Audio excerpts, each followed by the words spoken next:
Iya, iya. Masalahnya kalau narasinya lurus, nggak usah berbohong gitu kan. Kalau saya kan logis Pak, pemerintah itu MUI itu nggak akan bergerak, NU nggak ada bergerak kalau nggak ada perintah negara. Perintah negara kan pasti ada dana gitu loh. Iya, iya. Saya aja tahu nggak ente? Kita musyawarah untuk bahas zakat, ya. Secara bahsul masail, begitu pula nggak dibagi duit, besok diundang lagi kagak ada yang datang Pak.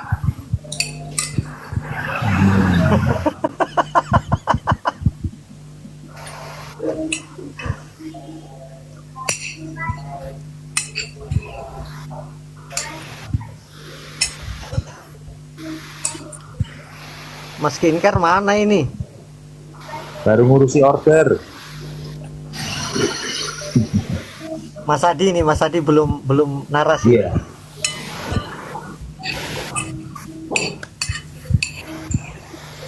Makanya Robito nggak berani ngundang luar negeri ya Pak, ulama luar negeri, karena dia pelit Pak, nggak mau ngeluarin duit.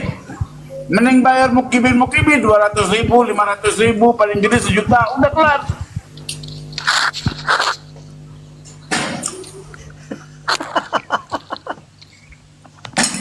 Tengku Kori, saya mau tanya sesuatu boleh? Boleh. Ya, gini. Tadi kan siapa tadi Bapak tadi Sentral Java tadi kan menerangkan bahwa kalau ternyata Robito Alawiyah itu tugasnya hanya untuk menulis atau mengumpulkan manuskrip-manuskrip mengenai kenasapan para habaib, ya, enggak berfokus pada mengurusi akhlak atau perilaku para habaib. Sekarang saya tanya, kalau Pak Kori tahu di dalam tubuh katakanlah kelompok habaib ini ya, komunitas organisasi inilah katakan ya, apakah mereka memiliki lembaga seperti yang akan mengurusi masalah kalau seandainya para Habib ini melakukan sesuatu di luar ADART Robito Alawiyah, mungkin begitu. Kalau seperti di negara kita kan ada lembaga kepolisian, TNI, bla bla bla. Saya tanya itu. Mbak Alawi ini lebih kejam dari Belanda, Mbak. Kenapa saya bilang lebih kejam dari Belanda? Belanda itu ketika ada orang jahat, ya, pasti ada tindakannya. Nah, Mbak Alawi ini, Bu, kalau yang melakukan tindakan dari kalangan orang lain ke mereka, itu nyap-nyap ila yaumil kiamah. Ya. Tapi kalau dari kalangan mereka, itu mereka secara di balik layar, di belakang layar, mereka mendukung, tidak menegur, enggak. Itu loh. Pesannya membiarkan. Dengan dalil, udah kalau melanggar undang-undang, melanggar pasalin aja, lapor polisi, paling gitu aja. Kayak kasus-kasus pelecehan seksual. Karena mereka tahu. Apa yang mereka tahu? Pelecehan seksual untuk orang dewasa, itu persoalannya sangat rumit. Ujung-ujungnya duit habis, waktu habis, pergi sono, pergi ke sini. Nah, perkara dipending. Lihat itu siapa tuh yang perempuan Jida Syahid, Jida apa tuh? Selda bang, Selda ya Said, si Selda, ya. Ya Zeda apa itu? Apa sekarang apa? Oke, boy. Penanganannya, informasinya apa yang lebih? Sampai ada informasi baru begitu apa? Gitu loh. Jadi nggak ada, mereka nggak menangani hukum, nggak bakal ini. Lembaga Robito itu hanya memverifikasi keluarga mereka untuk dianggap sebagai keturunan Nabi di Indonesia, supaya saudara-saudara mereka itu ya bisa malak orang rakyat, bisa jadi pejabat. Sekarang target mereka bagaimana petinggi-petinggi Ba'alawi ini bisa menjabat di dalam negara. Sebagian menguasai legislatif, sebagian menguasai eksekutif, dari mulai RW, RT, sampai lurah, sampai mana-mana tuh dikuasain kiai, dikuasain mereka, nanti ujungnya mereka akan membuat satu daulah ya Islami menurut mereka.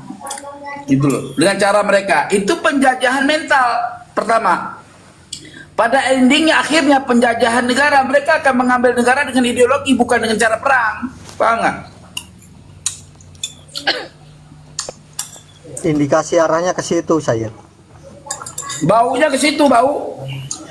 Sama ya, bilang aja sama Pak. Ya jelas lah, terutama masalah ini kan pembelokan sejarah para pahlawan kita. Termasuk organisasi yang sudah lama ya, organisasi NU, dibelokkan juga, begitu kan? Kalian kan lihat aja. Coba kalian lihat sekarang fakta sejarahnya.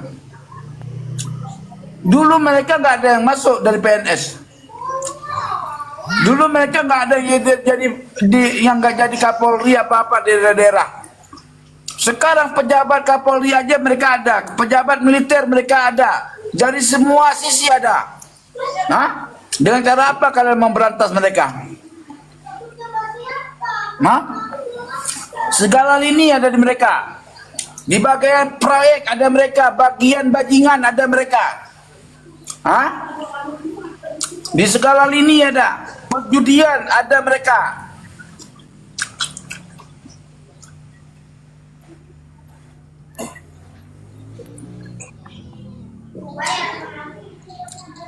Itu teman-teman. Nanti setelah perkara ini selesai, ya, kalian akan tahu siapa sebenarnya mereka. Baru nyesal kalian ngata-ngatain kami.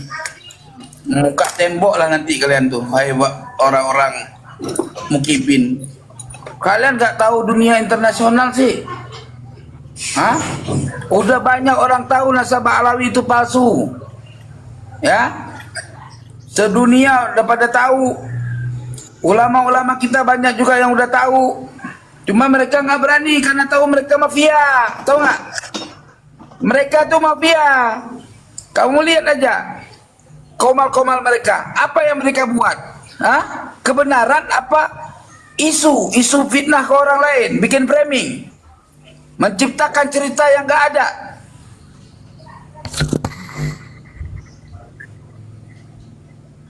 Mereka persekusi udah mulai ngeri. Sekarang yang akan mereka lakukan adalah apa? Membuat narasi-narasi palsu seakan-akan itu benar. Paham? Nah itu.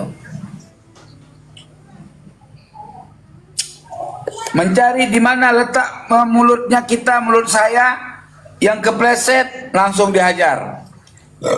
Ketawa orang tuh. Kau bilang lebih kejam dari penjajah Belanda. Penjajah Belanda jelas kafir. Hah? Ini bersurban bro. Bawa-bawa zaman Nabi, nama Nabi dibawa. Hah? Kiai dibawa. Pribumi, warga sendiri dijadiin tameng. Hah? Untung aja, bersyukurlah kau hebat Alawi, aku nggak ada pasukan, nggak rame, nggak ada pasukan yang kalau aku punya pasukan, habis ku buat kau. Nggak ku kasih angin kau di Indonesia ini, masuk penjara masuklah.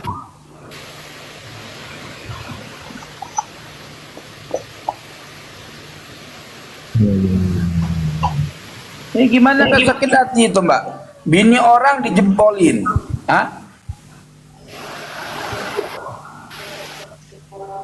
Bangsat banget itu orang. Gimana suami orang coba? Kurang ajar. Ya kita juga punya nafsu bang. Yang namanya apem siapa sih nggak doyan. Tapi kan ada caranya.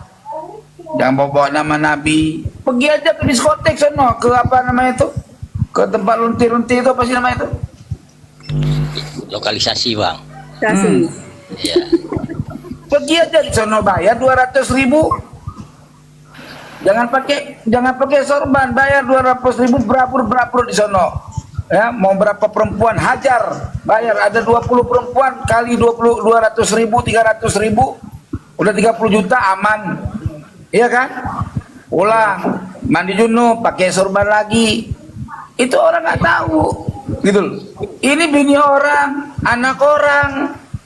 Gitu kan? Bini kiai dibawa lari. Kan kurang ajar coba dah. Sampai cerai rumah tangga orang. Apa enggak asu? Hah? Kalau diomong itu kan oknum. Oknum itu nggak rame. Kenapa jadi oknum?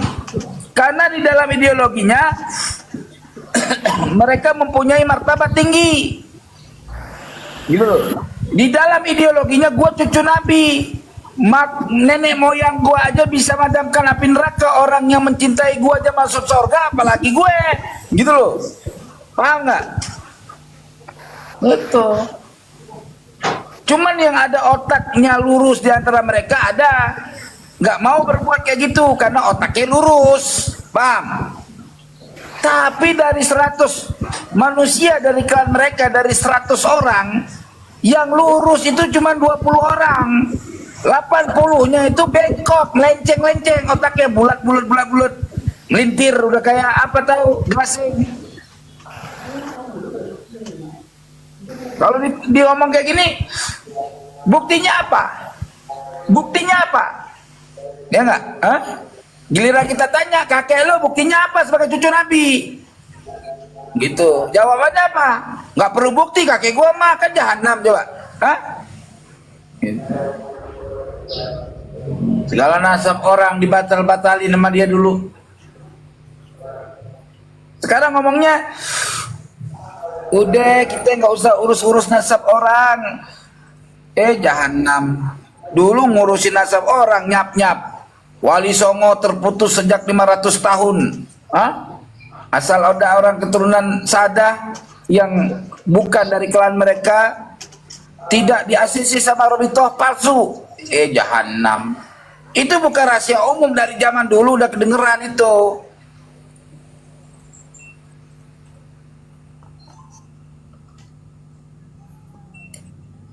Giliran diteliti nasabnya palsu,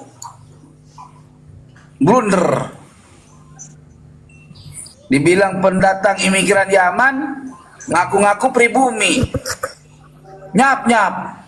Kalau begitu Wali Songo juga pendatang imigran. Lo bilang sama Mbak Alawi, Wali Songo datang ke Indonesia dari zaman Bagibun nggak punya paguyuban. Indonesia dari zaman nggak bikin paguyuban khusus. Mereka berbaur dengan rakyat Indonesia tanpa membuat sekat-sekat perbedaan kaum. Tahu nggak? Kalian ya, dari nama kalian membedakan dengan orang-orang yang ada di Indonesia ini. Bikin paguyuban lagi, bikin lembaga khusus untuk klan kalian Yaman itu, Tarim. Lalu kalian sampaikan kepada orang kakek kalian itu hebat, berak jadi emas, tai jadi emas. Hah? Malaikat bisa libur, coba dah. Bisa menggantikan posisi malaikat mencabut nyawa. Lo pikir malaikat buat main-mainan keramat apa? Jahanam pada.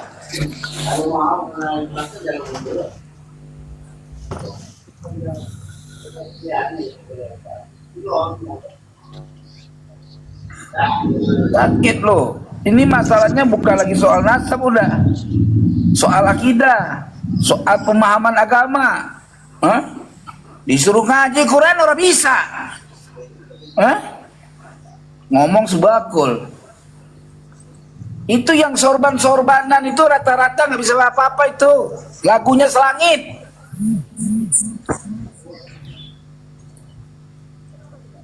Cuma terhitung dari antara mereka yang benar-benar punya ilmu.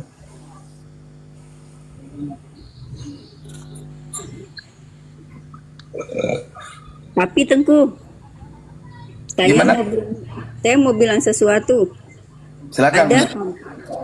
Ada Habib yang lebih pintar daripada Tengku. Ya, kalau masalah cerdas kan banyak, Bu, gitu loh. Gini Ya, maksud saya Tengku. Maksudnya gini, kalau Tengku kan baca kitab kuning itu dari kiri ke kanan ya. Ada yang dari kanan ke kiri. Artinya kan lebih pintar daripada Tengku. Ini bahaya ini. Ini bahaya ini. Ungili ini. Aku baca Ini bahaya. kitab dari kanan ke kiri, Bu. Nah, Bukan salah dari kebalik. kiri ke Baca kanan. kitab kuning itu dari kiri ke kanan kan, Tengku kan? Nah, Saya dari kanan ke kiri, Bu, baca kitabnya. Aduh, kebalik. oh iya dari kanan ke kebalik saya dari kanan ke kiri ya. Sementara Habib saya itu baca kitab dari kiri ke kanan. Putar-putar lagi, pinter kan? Kebalik-kebalik lagi. Kalau ya saya kira tapi ya gini ya. Kadang-kadang yang saya herankan apa Habib Rizik Syihab ya. Pendukung follower mereka itu kan banyak ya. Ketika 212 pergerakan 212 kemudian termasuklah pergerakan-pergerakan lain tuh yang memenuhi jalan-jalan di sepanjang Jakarta itu artinya apa? Muhibin atau pengikut-pengikut itu sudah begitu amat sangat banyak. Apakah ini pertanyaan saya? Apakah ketika Habib itu menyampaikan selain daripada narasi tentang kenasaban mereka atau juga mereka menggunakan supranatural misalnya gini nih main dukun atau kayak mana gitu supaya orang mudah terhipnotis gitu karena nggak masuk dalam logika sederhana saya ketika mereka itu lebih menguasai apa ya lingkungan masyarakat banyak bukan lebih ya banyak menguasai lingkungan masyarakat muslim gitu nah yang saya bingungkan jadi saya tanya sama Tengku kira-kira ya selain dari dagang nasab selain dari dagang masalah cerita-cerita halu apakah juga mereka menggunakan sesuatu yang bersifat supranatural? Kagak, Bu. Mereka memakai sistem doktrin dengan adanya kitab-kitab yang beredar dan ulama-ulama yang mengiyakan. Ini masalahnya.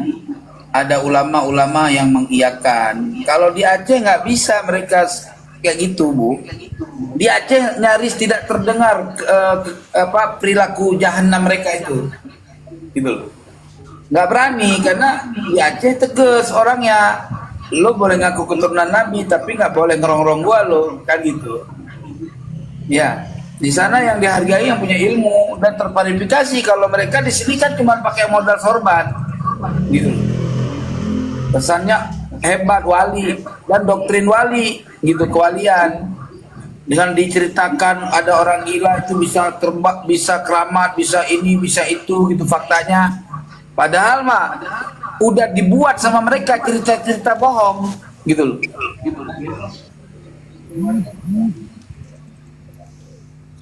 Jatuh.